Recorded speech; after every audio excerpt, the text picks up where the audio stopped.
Hello and welcome to the ADHD with Jenna podcast. Today we are talking about something that's probably of interest to you, dopamine, ADHD, and tying in a bigger picture conversation about happiness, contentment, fulfillment, and how that all fits together.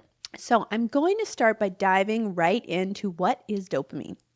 Dopamine is a chemical messenger or a neurotransmitter that works in the brain. It helps nerve cells send messages to each other. It plays a crucial role in various bodily functions, including mood, motivation, attention, movement, and learning. It's also called the feel-good hormone because it contributes to pleasure and reward, but it's also involved in things like memory, behavior, and cognition. Research does suggest that people with ADHD may produce less dopamine than those without ADHD. So it is something that's tied into the ADHD experience. If we are producing less dopamine, and we know it's crucial in a lot of our bodily functions like mood and motivation, attention, and things like that, then that's part of our struggle. So many ADHD medications like stimulants work by increasing dopamine levels in the brain, which can improve focus, attention, and reduce impulsivity. So that's one of the elements of why meds work for some people. But I think it's also important to note, while dopamine deficiency is a significant factor in the ADHD experience, ADHD is a complex condition with multiple contributing factors, including genetics, brain structure, and environmental influences. So the reason I bring that up is because that's not our only issue, right? I think a lot of people think, oh, I just don't have enough dopamine, so that's why I do things that are impulsive. That's why I scroll so much. That's why I drink so much caffeine. That's why I thrift. That's me. That's why I, do risky stuff. It's much more complicated than just that, but the dopamine is a part of our experience, and lack of dopamine is a part of our struggle, right? So we're trying to figure out how do we deal with this effectively without falling into the idea that, well, that's just how it is, so I have to seek these quick hits of dopamine, typically through things that do not serve me in the long run, and that's just how it is. Because in the end, we typically don't feel great when we take that approach. So, especially when we tie this conversation into the regulation conversation, how does it all connect? So, I am going to start by kind of asking the question, why is seeking hits of dopamine unhelpful? So, things like scrolling, spending, substance use, risky behavior, those things that give you that rush, that kind of immediate dopamine hit, but then it falls after. Well, the reason it's not helpful is because repeated dopamine hits can lead to a feeling worse after. So you're worse off than you started. While dopamine initially provides pleasure, right, which is that instant hit we're looking for, which is why when you pick up that phone, it feels better. The brain is wired to restore balance. So the brain wants to find homeostasis, meaning it doesn't want to be excited all the time. It doesn't want to be low all the time. It wants to find that balance. But if we are always getting those hits of dopamine through the phone or through substance use, things like that, your brain is then going to try to counteract that, that high or that big rush of dopamine by kind of going lower than it was before. So you have this bit of come down or a crash or feeling worse mood-wise, energy-wise, motivation-wise after than you were before.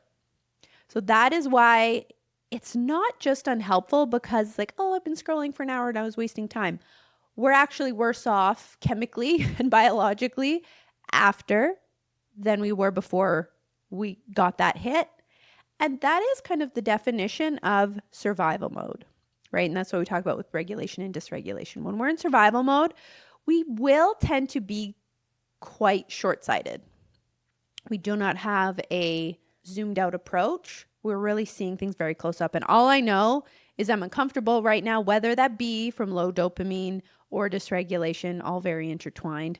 But all I know is that scrolling in this second will provide some relief. It'll provide a nice feeling. And it's hard to tap into the realization or the awareness that, well, in an hour from now, I'm going to feel even shittier than I do now, right? Because we're just trying to survive. And that's the real, quote unquote, dangerous part of survival mode is we do tend to make things worse and worse and worse and worse of no, really fault of our own. Yes, we're making these decisions, but not with our conscious, logical mind. We're making these decisions with our survival mind, our animalistic mind, quite frankly, trying to just get through the day. I'm just trying to survive, and I'm seeking comfort to do that. I'm seeking a feel good feeling to do that, to get through the day. But, a month later, you may find, well, now that's not doing it, right? This is how substance use becomes an issue, right? Because it's like, oh, one glass of wine after work helped me feel better, but now I need more than that because I feel worse after. And so I need more to, that's a separate conversation, but that is a part of this whole puzzle. So this can create a cycle where we seek more dopamine to feel good, potentially leading to addiction, like I mentioned, and reduced enjoyment of previously pleasurable activities, which it also lends itself to the, theory of relativity. It's like, well, that used to bring me joy, but now that's kind of blasé, like old news. Now I need more. I need more excitement, more excitement. So when you start doing something a lot, it's also called habituation. So we see this with food. If it's like, wow, I have cake once in a while and it's amazing. I love this cake from this bakery. It's 3 hours away, so I only get it once in a while. And it's so exciting when I get that cake and I love it and it's so special. But if you were like, oh, wow, they set up a thing where you can order that cake every single day to your house and you eat it every single day, kind of like, it's just cake, which is actually, that works in our favor when we're working on our relationship with food because we don't want foods to be like so powerful over us. But I digress. That is what can happen as well with scrolling, for example. Maybe at first, like, oh, wow, going on a little bit really gave me this good feeling. But now it's like I'm going on longer and longer and more and more and more. Or now I'm on 2x speed. I can't even watch it at normal speed. You can kind of see how things start to get elevated or kind of out of control at times, especially with substance use or even experiences, right? This happens with everything.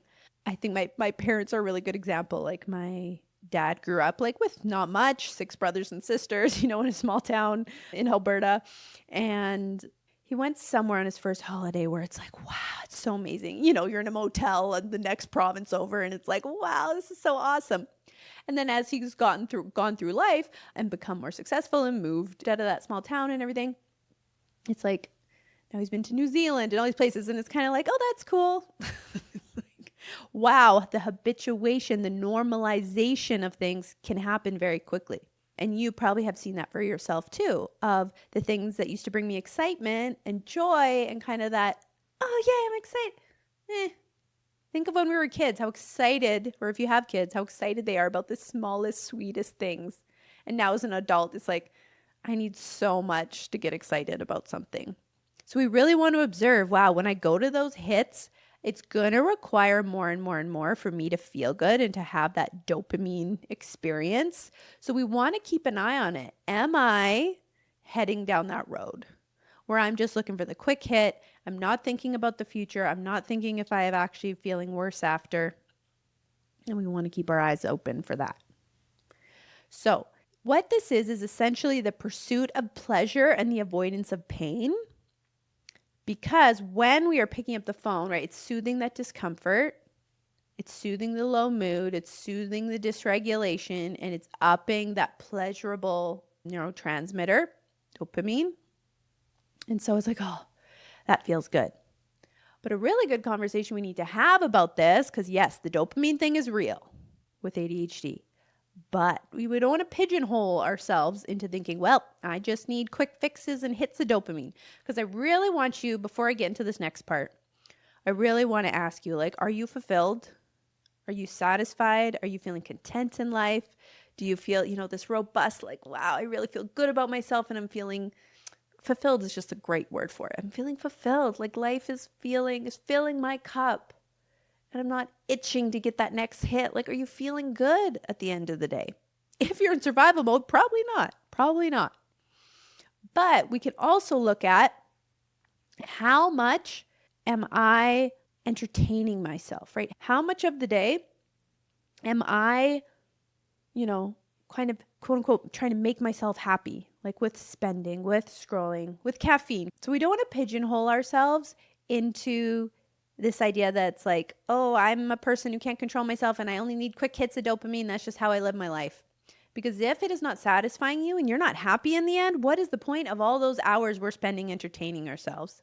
And I saw an article recently. I didn't even read it because the title was enough. And the title was, "We are entertaining ourselves to death." And I was like, that's actually so good. I didn't even need to read it. I'm like, I know exactly what you mean. And it really is true. It's like, wow, I can't just be, with my kids. I have to have a podcast in my ear. I can't just, walk to town and grab a coffee. I have to like be listening to something or watching something on my phone as I walk. I can't, sit and wait 5 minutes for the meeting to start. I'm on TikTok. It's like, okay, we have so much entertainment. We are so entertained, never bored. But let's look at the big picture. Zoom out. Is that making us happy? Are you feeling content at the end of the day when we fill every single spare second with a dopamine hit? Typically not. So hedonia, which is the pursuit of pleasure and the avoidance of pain, is kind of more that dopamine hit, quick fix, short-term boost that we're looking for. But that contrasts with what we kind of want to focus on a little bit more, which is eudaimonia, which actually one of my group coaching clients put me towards that word when we were talking about this concept. And that focuses on meaning, purpose, and flourishing. So another word that's kind of similar to that would be ikigai. That's a Japanese word, I believe, for like your purpose, your meaning. Like, wow, I wake up every morning with a purpose, not entertainment, not quick hits, right? That's a very 21st century North American thing. Like, just entertain me at all times. I never want to be uncomfortable or bored. But then we missed like, oh, but what's meaningful to me? What's purposeful to me? What's fulfilling to me? What is the dopamine, the feel-good feelings? Because I'm not saying we have to abandon dopamine and never feel good and like not have those beautiful chemicals. But are we doing it in a way that's actually making us kind of go downwards all the time? Like I'm feeling worse and worse and worse month by month? Or are we going upwards? Like, wow, I'm feeling better and better over time.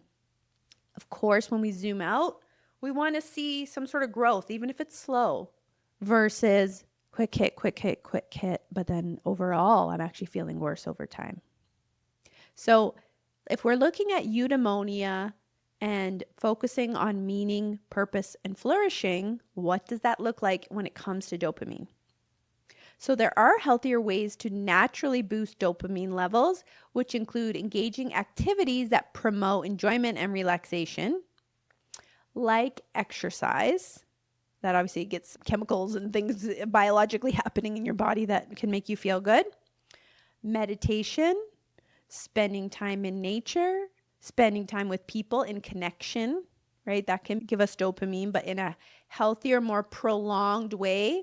With hedonia, or kind of those dopamine hits, if you saw that on a graph, it would be like the line goes up straight, but then it goes down and actually lands lower than you started.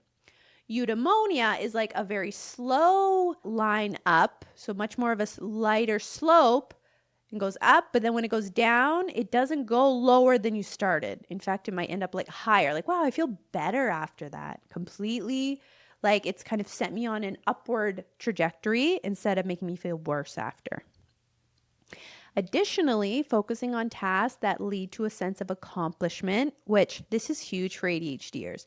If you find, I'm kind of digressing here, but if you find you're an ADHDer who's getting the quick hits, you're really focusing on the quick hits of dopamine, that's what's kind of making you happy in the moment, I really want you to start switching at least your internal dialogue of what dopamine means, and as an ADHDer, how you want to plan to pursue that. Because when you can go to more the eudaimonia route, the meaning and purpose route of dopamine, you are going to find you are much happier, fulfilled, and enjoying life when you are growing in something at all times. It could be a hobby, you're getting better at knitting. It could be, you're taking a course in parenting and you're practicing the skills and you're seeing benefits in your children. Yeah, it doesn't have to be like, oh, at work, I'm always hustling and getting a promotion, nothing like that. It could be training for a marathon. It could be my friend I was just catching up with the other day over text. She's like, oh yeah, I ran a marathon in March. I said, what? Like, she's not the type of person I thought would run a marathon. She's like, yeah. I was like, that's insane. She's like, well, I got to do insane things to stay sane. She's a single mom and everything. And I'm like, that's a perfect example of that longer term meaning, purpose, feeling good over time type of dopamine. Of course, I'm sure there was a lot of pain and suffering and struggle in that pursuit. But overall, I'm sure she felt amazing after that marathon. And you do not have to go run a marathon. I will never run a marathon. I can barely run down the block, so that's not happening. But you might want to think, wow, do I have any growth occurring in my life right now? My lowest moods, my quote unquote, at the time I saw it as depression, but I'm pretty sure it was just really low crashing of dopamine and dysregulation. But my lowest times in life have always been when I really don't have anything going on, meaning nothing where I am growing and pursuing something. It's kind of like every day's the same. I'm just in survival mode, just getting through the day. Nothing's really happening. There's no progress in life in any way, shape, or form. That is when I've had really low times. And it's like I've had to work hard to get out of that. But now with my regulation awareness, that would have been a different experience. So I really want you to think about growth in your life and really be flexible with that thinking. It doesn't have to be in any sort of intense way. It definitely doesn't have to be work related. It doesn't have to be monetary. It can be, right? As an entrepreneur, I have found that's a huge source of dopamine for me.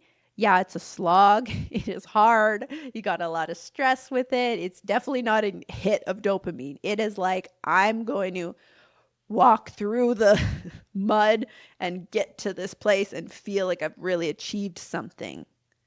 Right? That's the kind of dopamine we want to go for, because that's what's going to have you feeling better a year from now instead of feeling worse every year as time goes on. So please send me a DM on Instagram or TikTok, or comment on the podcast, or email me. I really want to hear, what kind of growth do you think you're going to be working on to shift your idea of dopamine from hits of dopamine to a more journey of dopamine, if you will. Like, I want to work on something a little bit more long term to feel good.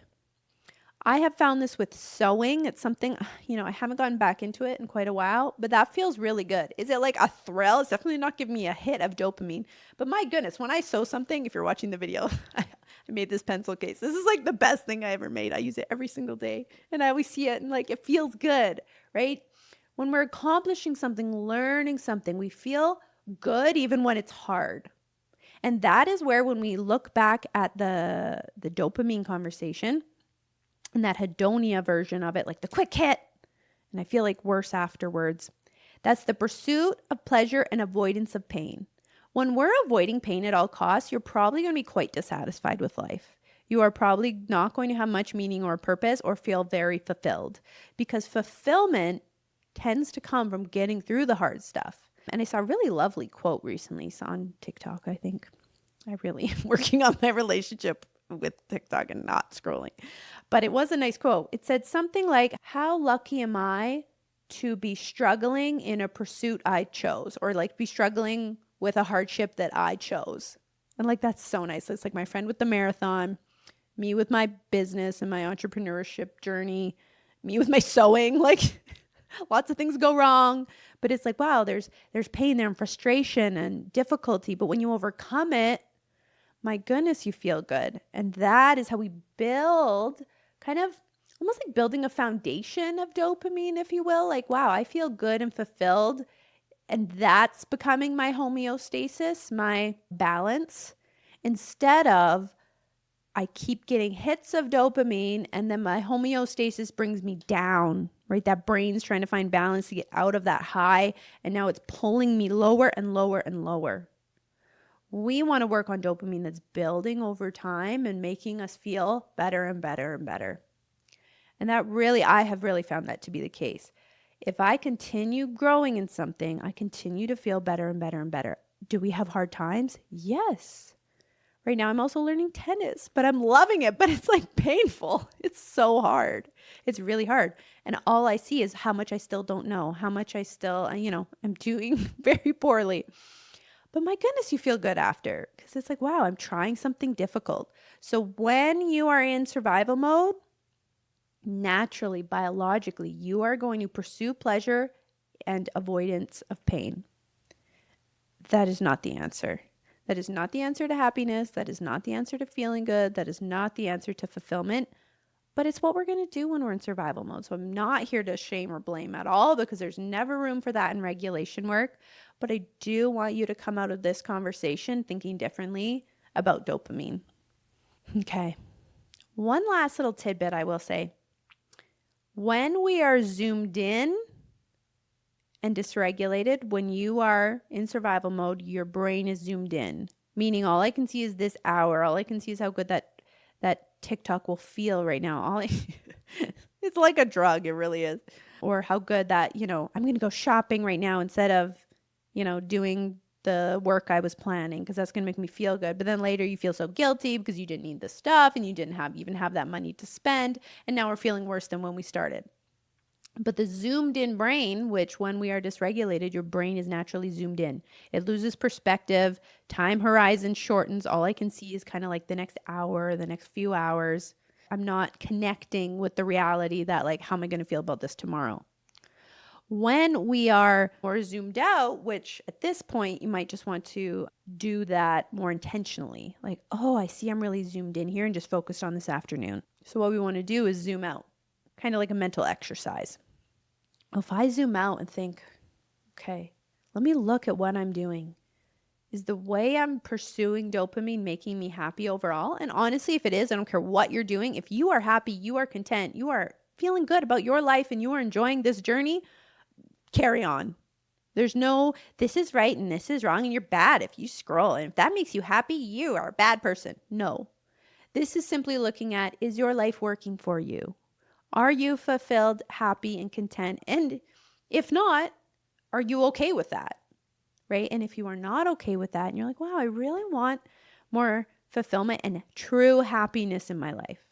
Not that you're going to be happy all the time, right? Because when we look at the eudaimonia angle, that includes pain, that includes difficulty. So this is not about joy and rainbows and sunshine all the time. But wow, at the end of the day, do I feel like, oh, cool. I feel good about that day. I feel fulfilled and content right now. That's a really beautiful thing to start looking for, but we need to zoom out in order to see that. Because otherwise we're so zoomed in, we lose perspective and all we see is the instant relief. And that's normal. So if you're like, okay, I get it. I'm understanding it. I've been wanting that shift for a long time. I would like to be more big picture. I would like to have my dopamine come from working towards challenging things and long-term goals. It's just not freaking possible right now. I'm just getting by. The scrolling is helping me, Jenna, so shut the hell up. I get that. And if this conversation has spoken to you, I would love you to consider that perhaps regulation is the key. Right? Because if you're in survival mode, I get that this feels inaccessible. I get that all you have the bandwidth for is that quick hit, that relief, just so you don't feel so uncomfortable. But if you want that to change, we need to get out of survival mode. And of course, I would love you to grab the free guide if you would like. It is new and improved. It shares more about the 3 types of regulation, which I hadn't pinpointed before. I just found a much better way to explain this work in the ADHD reset. So be sure to grab the free guide in the show notes, as well as the ADHD reset group coaching program. I am changing that up a little bit, mostly just in, the name. It's still ADHD groups, same function as before, getting a little bit more dialed in. It is now called the ADHD reset group coaching program.